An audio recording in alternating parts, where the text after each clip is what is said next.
music မမှန်ပင်မတန်ခူးတန်ကုန်ကင်းအသီးချင်းဤတဲ့တောင်းသူတွေဒီစကားပြောတာမစိမ့်ပါဘူးဟုတ်ရဲ့လားဟဲ့ music အရေးကြီးလားမကြည့်ဘူးလားအဲ့လိုပဲလူတစ်ယောက်ကောင်းမမကောင်းဆိုတာမျိုးဗီဇအရေးကြီးတယ်ဒါနံပါတ်1မျိုးဗီဇကောင်းဖို့လိုတယ်နံပါတ်1ဘာကောင်းဖို့လိုတော့နံပါတ်2ကျတော့သင်ကြားသင်မှုတဲ့ဘယ်လိုဆရာတွေဒီနေသင်နေတာလဲဘာတွေသင်နေရလဲသူတို့သင်နေတဲ့ပုံညာဘာတွေလဲအခုခေတ်ကျတော့ဖုန်းလေဖုန်းထဲမှာဘုန်းတို့ကြည့်လို့မရတဲ့သကားမရှိတော့ဖုန်းထဲမှာအရိုင်းအစိမ်းအကြံအကုန်ရှိတယ်ကာမဂုဏ်ခံစားမှုတွေအကုန်ရှိတယ်ရိုင်းဆိုင်တာတွေကြမ်းတမ်းတာတွေအကုန်ရှိတယ်အဲ့ဒါသူတို့သင်နေရတဲ့ကလူတွေကိုရိုင်းအောင်သင်ခွင့်ရနေတဲ့ပတ်ဝန်းကျင်ကိုရောက်နေတယ်ဒါကြောင့်လောကကြီးရိုင်းဆိုင်လာတဲ့ဆိုတာခလီတယ်လီဖုန်းတွေအပြစ်မသေးဒီတယ်လီဖုန်းတွေကသားသမီးတွေကိုသင်နေတယ်လို့မိဘဆရာတွေမြင်သေးလားမမြင်လည်းမမြင်ဘူးလေအလိုလဲလိုက်တယ်လေမိဘတွေကသားသမီးတွေကိုအလိုလိုက်တယ်လေအခုစင်ကာပူတို့ဂျပန်တို့ကသတ်မှတ်လိုက်ပြီဩစတြေးလျလည်းဟိုတွေကအစိုးရလွတ်တော်မှာတရားဝင်ပြဋ္ဌာန်းပြီး16နှစ်မပြည့်ရင်ဖုံမသုံးရတော့ဘူးတကယ်ကိုကဘာမှာနာမည်ကြီးပြီးအောင်မင်းတဲ့နိုင်ငံတွေ16နှစ်မပြည့်ရင်ဖုံမသုံးရတော့ဖုံမုံတို့ကဒီနေ့ကလေးလေးတယောက်မွေးလိုက်ပြီဆိုကလေးလေးဖုံးလေးပေးထိုင်နေတဲ့ဟဲ့ဆိုပြီးလေးဘတ်ထောက်ကနေဖုံးပေးထိုင်အဲ့ဒီကလေးလေးကဖုံးတဲ့ဟာမြင်တာနဲ့အလိုလိုလူရိုင်းလေးဖြစ်အလိုလိုတဏှာယူလေးဖြစ်ဖုံးထဲမှာတဏှာယူစရာတွေအများကြီးလေဖုံးထဲမှာရိုင်းဆိုင်စရာတွေအများကြီးလေအဲ့တော့မိဘတွေရဲ့ယဉ်ကျေးအောင်တော့မတင်တတ်ဘူးကလေးကိုရိုင်းအောင်တယ်လီဖုန်းတစ်လုံးနဲ့ပြစ်ထားဒါကြောင့်ဒီနေ့ကကလေးတွေရိုင်းလာတာမိဘတွေရဲ့အပြစ်မကင်းဘူး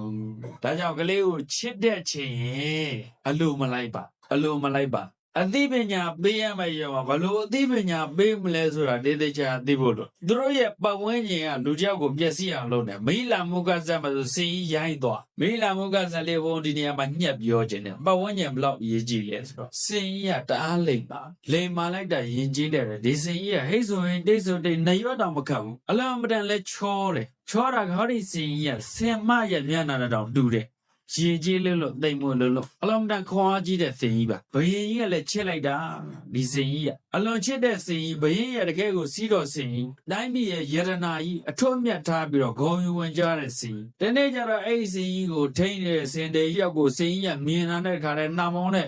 ရစ်ပတ်ပြီးတော့ခါရိုက်ချလိုက်တာအစွဲနဲ့ထိုးနင်းချပြီးစင်တေကြီးကြောက်သေးသွားနောက်တစ်ယောက်ကချွန်းတဲ့အုပ်ဖို့သွားချင်းကတ်တယ်အဲ့ဒီစင်ကြီးကအာကြီးတဲ့ကနောက်တစ်ယောက်ပါဆွဲရိုက်တတ်ပြလိုက်စင်တေကြီး3ယောက်သေးသွားတယ်စင်တေကြီးဘယ်နှယောက်သေးသွားရှင်မင်းကြီးဟာဒီစင်ကြီးမွေးကနေကအလမ်တန်ရင်ကြီးလုံးလို့တိုင်ကန်လဲလဲတဲ့နေရာပဲဖြစ်ဘယ်လိုနေရာဖြစ်စင်မင်းကြီးရဲ့စီတော်စင်ဖြစ်ထားတာအလားဆုံးအရေးကြီးဆုံးစင်ကြီးဘာကြောင့်ရိုင်းသွားတာတော့အဲ့ဒါတိရစ္ဆာန်စီကူဆရာဝန်တွေခေါ်ပြီးကုကြသားကြယောဂကိုစစ်ဆေးကြတော့လုံးဝယောဂရှာမရဘူးလေယောဂရှာလို့ရလားလုံးဝရှာမရဘူးပြည်တွင်းပြည်ပပညာရှင်တွေကုန်သွားပြီအဲ့တော့မဟုတ်ဘူးဒီစင်ကြီးကိုတတ်ပြမလားတတ်တော့မပြပါနဲ့ရှင်မင်းရဲ့သူ့ရဲ့အမြတ်တနုပေါ့ဗျာဒီကနေ့ကခွေးလေးတွေကြောင်လေးတွေမွေးထားရင်တော့ပိုင်ရှင်တွေကဘလောက်ချစ်ကြဟုတ်လားစင်ဆိုတော့တိုင်းပြည်ရဲ့ယတနာလေရှင်မင်းရဲ့ဂုံဝေကြမ်းဗျာဒီယတနာတစ်ပါးဖြစ်နေတယ်ရုပ်တရက်တော့တတ်မပြပါနဲ့ကွာအဲ့ဒါဆိုဘာလုပ်မလဲဆိုတော့ရုပ်ပိုင်းဆိုင်ရာနဲ့ပတ်သက်ရင်ယောဂမရှိဘူးတဲ့ဒါဆိုရင်ရုပ်ယောဂမရှိစိတ်ယောဂရှိရမှာပေါ့ဟာဘာယောဂရှိလ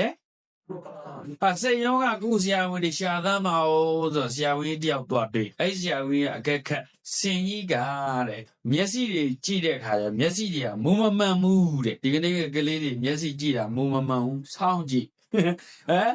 မိဘနဲ့ဆရာသမားကြီးရဲ့စောင်းကြည့်ကလည်းနှက်ခမ်းတလန်ပန်းတလန်နဲ့ရွက်ဆောင်လားမူမမှန်စိတ်နေစိတ်ဓာတ်မူမမှန်တဲ့ကမျက်စိနဲ့ခန္ဓာကိုယ်အမူအရာတွေကပြတာကိုဗျစင်ကြီးကမူမမှန်ဘူးတဲ့ဒါပေမဲ့ယောဂအရာကြည့်တဲ့ခါကျတော့ယောဂကလက္ခဏာပြမနေဘူးအဲ့ဆိုစိတ်ပိုင်းဆိုင်ရာယောဂရတာဖြစ်လိမ့်မယ်လွယ်လွယ်တော့ကုမရဘူးဘယ်လိုနည်းနဲ့ကုမလဲအဲ့ဒီစင်ကြီးရဲ့ပတ်ဝန်းကျင်ကိုအကဲခတ်ရမယ်ဒါကြောင့်ဆရာဝန်တွေဆိုတော့ treatment စေကုသမှုလုပ်တော့မယ်ဆိုတော့လူနာရဲ့လက္ခဏာကိုအရင်ကြည့်ရဘာကိုအရင်ကြည့်ရတော့ signature ပေါ့ဗျလက္ခဏာကိုအရင်ကြည့်ရဒီစင်ကြီးရဲ့လက္ခဏာကိုကြည့်တဲ့ကဘာကြောင့်ဖြစ်တာတော့ဆိုတော့ဒီစင်ကြီးဘယ်မှာထားတော့ဟာဘယင်ကြီးကနန်းတော်တမျှခန်းထားတဲ့နေရာမှာထားတယ်အကောင်းဆုံးစားအသာတွေကျွေးထားတယ်ဟာဟုတ်ပြီစင်ကြီးထားတဲ့ဥယျာဉ်ကိုသူတစ်ချက်အကဲခတ်ကြည့်ချင်မှဆိုတော့ခြေရလက်ရတွေပြက်နေတာကြီးအဲ့ဒီမှာမလုပ်လိုက်ဆိုတော့အဲ့ဒီစင်ကြီးထားတဲ့နေရာကိုညဘက်ကြရင်တဲ့စစ်တပ်ကိုအဆောင်ချထားပါအဆောင်ချလိုက်တာ ညကြတော့ထင်းတဲ့အတိုင်းပဲဒူးတွေရောက်လာပြီးတဲ့ခါကျတော့ဟာတဟာဖိုးဟာလုံးကြံဟာဒီနည်းနဲ့သူတို့လုံးကြအဲ့ဒီစင်ကြီးဘေးမှာနေပိုင်းတပ်ဖို့ဖြတ်ဖို့ခိုးဖို့လူဖို့ရက်ဖို့မကျင်တိုင်းနင်းဖို့တပ်ဖို့ရိုက်ဖို့အဲ့ဒါတွေသူတို့အချင်းချင်းလူချင်းချင်းစကားပြောနေကြတခိုးတွေတမျှတွေအကျန်းတွေအရိုင်းတွေပေါ့အဲ့ဒါကိုပြောပါများတဲ့ကစင်ကြီးကတလားလောက်လဲကြာရောအဲ့ဒီစင်ကြီးကသူ့ကိုသင်ပေးနေတယ်လို့ထင်နေတယ်ကဲဆင်တဲ့လူဘသူကအသိဖို့ရှိတယ်မိဘတွေသဘောပေါက်လားဘောင်းပြောတာဒီတယ်လီဖုန်းတွေကသူတို့ကလေးတွေကိုရိုင်းအောင်သင်ပေးနေမိဘဆရာသမားတွေကိုတော်လန်ရဲအောင်သင်ပေးနေတယ်ရိုင်းဆိုင်အောင်သင်ပေးနိုင်တယ်တရားတော်ရအမုန်းပွားအောင်သင်ပေးနိုင်တယ်အညိုးကြီးအောင်သင်ပေးနိုင်တယ်မကျင်မနဲ့တဲ့စိတ်တွေအားကြီးအောင်လုပ်ပေးနေတယ်မကျင်တဲ့တိုင်းလက်သားချေသူတဲ့စိတ်တွေကိုသင်ပေးနေတယ်အဲ့တော့လူနဲ့စင်ဘသူကသင်ဦးကိုမြန်လဲလူကသင်ဦးကိုမြန်တာပေါ့အခုစင်ကြီးရိုင်းမသွားဘူးလားလူတွေပြောတာကိုစင်လို့ခေါ်တဲ့ဒိဋ္ဌိကြီးတောင်မနဲ့နေသားတူကကြားမှများတဲ့အခါငါသင်းနေတယ်လို့ထင်ပြီးတော့အဲ့စင်လိမ်မာကြီးရဲ့တခါတည်းရိုင်းသွားလိုက်တာအကြောင်းရှိတယ်ဟောဒီအကြောင်းကဘယ်ကလာလဲဆိုနန်းတော်တွေကလာနန်းတော်တွေကဘလို့လာလဲဆိုတော့အိမ်ရှင်မင်းကတို့အာနာလိုချင်တာလေအာနာလိုချင်တဲ့အခါကျတော့ဘယင်ကြီးကိုမလုတ်ကြံရဲဘူးလေအဲ့တော့ဘယင်ကြီးအမျက်တနိုးထားတဲ့ဘယင်ကြီးဘဲသောသာစီးတဲ့စင်ကြီးကိုရိုင်းအောင်လုပ်လိုက်ရင်စင်ကြီးကဘယင်ကြီးစီးသွားပြီဆိုတာနဲ့စင်မောနေဆွဲချပြီးတော့ဒီစင်ကြီးကနင်းမဲ့သက်မဲ့ရိုင်းမဲ့အဲ့ဒါဆိုဟိုလက်သာပြောင်းလေအဲ့လိုလုပ်တဲ့အခါကျတော့ဘယင်ကြီးရဲ့အချစ်လဆိုတော့စင်ကြီးကိုရိုင်းအောင်အိရှင်မင်းကနေလူဆိုးတွေနဲ့တိုင်ပင်ပြီးတဲ့အခါကျတော့ဥယျာဉ်ထဲမှာရိုင်းအောင်လုပ်ပြတယ်ဟာဇက်တော်မှာတော့မီးလာမှုကသက်ပါငါသက်မှာပါတယ်ရည်ရွယ်ချက်ရှိနော်ဒါကြောင့်ဘုံမုံတို့စဉ်းစားတယ်လူငယ်တွေကိုရိုင်းအောင်ဘယ်သူလုပ်နေတာလဲ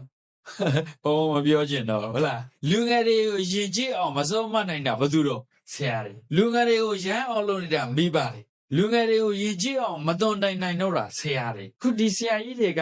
သွန်တင်နိုင်လို့ယဉ်ကျေးအောင်ဆုံးမနိုင်လို့ဒီနေ့ဒီဒေသလူတွေကဒါဘမို့ရောက်အောင်ခေါ်ပြီးတော့တို့ဆရာပူဇော်ဝဲမိဘဆရာသမားတွေရဲ့ကျေးဇူးကိုသိတော့ကျွန်တော်တို့ဆရာကြီးကသင်ခဲ့ဘုံမူလနန်းတော်ကဆရာကြီးဥဟန်တင်တယ်ခေါမအမြဲတမ်းဆရာကြီးရဲ့ဂုဏ်ကျေးဇူးကိုအမြဲတမ်းပြောပါကျောင်းအုပ်ကြီးဆရာကြီးကဘုံတို့ပြည်သူနေတိတင်တယ်သူကကျောင်းအုပ်ကြီးပါ assembly CV ဆိုတာနဲ့ assembly ရှင်းပါမင်းတို့ရေတောက်ရင်ဘယ်လိုတောက်အိမ်သာတဲ့ကဘယ်လိုတက်ရမလဲကွာကျောင်းလာရင်ဘယ်လိုလာရမလဲကွာကျောင်းပြန်ဘယ်လိုပြန်ရမလဲကွာကျမ်းမာရင်မကောင်းအိမ်ကြီးလာမေးတယ်ခေါမကကျောင်းပို့တယ်